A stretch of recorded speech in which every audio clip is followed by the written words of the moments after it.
Une course qui est partie rapidement. Alors, on est parti à 4 avec Benoît Thierry, Joannick et Guillaume Dussard. Et puis au bout d'une heure de course, Guillaume a pris la poudre d'escampette parce qu'il était un ton au-dessus. Donc moi je me retrouve deuxième, tout seul. Donc je lutte pour garder ma deuxième place parce que il y avait une marge. Guillaume était beaucoup plus fort aujourd'hui, donc je le félicite. Et puis bon, je suis content de préserver ma deuxième place. Bon, le terrain était gras forcément. Le terrain était gras, oui c'est vrai, mais bon, ça passait quand même encore assez bien. Les changements de ce trail des Brosses, qu'est-ce que tu en as pensé par rapport à l'année dernière? Eh ben, il était un peu plus difficile. Il y a une nouvelle partie vers Saint-Laurent que j'avais pas reconnue. Je pense que j'ai fait une erreur parce que c'était là que c'était le plus difficile. Il y avait une succession de bosses bien prononcées. Donc moi j'ai souffert, mais bon, comme tous les coureurs. Donc ils ont de nouveau augmenté la difficulté. Et en tout cas c'était très bien balisé. Bravo à eux, une belle organisation. Bon, tu es déçu de ton tour, mais bon, c'est une belle deuxième place quand même. Voilà, c'est ça. Je suis déçu d'être deuxième. Mais je relativise assez rapidement pour me dire que être deuxième c'est pas mal quand même, quoi. Il y avait un beau plateau aujourd'hui. C'est bien. Au départ, ça a été pas trop de bousculade. Non, du fait qu'on est parti vite, on s'est retrouvé à 4 un peu isolé, donc c'était bien. Et dans les sous-bois, il y avait quelques petites montées quand même assez raides, quoi. Oui, c'est vraiment c'est ce qui caractérise le trail des Brosses, c'est une succession de petites côtes. Alors elles durent pas longtemps, mais elles font vraiment mal. Qu'est-ce qui t'attend désormais? Le cross, normalement dimanche, le cross du Ménil, j'ai bien récupéré. Et puis peut-être la ronde hivernale.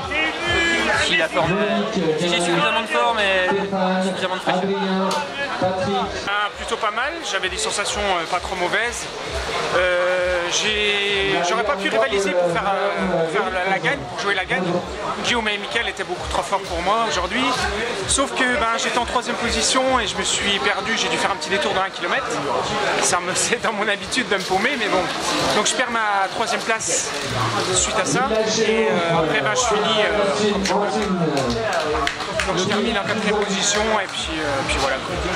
Le terrain, les conditions? Ouais, super conditions, le terrain était bien balisé, c'est une erreur de ma part.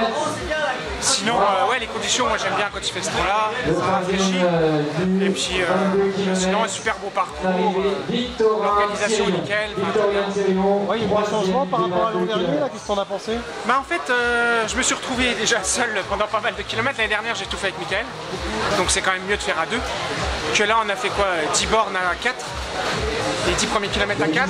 Après, on était plus que 3. Et après, Mickaël et Guillaume m'ont lâché, donc je me suis retrouvé tout seul. Et dès l'instant où je me retrouve tout seul, c'est là que je me perds. Et en fait, je me suis perdu sur une petite erreur. Après un ravitaillement, en fait, j'étais tout droit.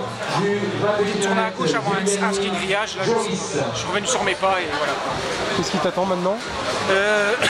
Donc là, je vais courir, je vais faire les foulées de rue sur Moselle avec le CAHM, mon club organisateur en fait. Et puis après, je pense que je ferai la corrida des Abbesses, le trail d'Ormiemont. Et puis après, je vais faire un peu de cross, je pense.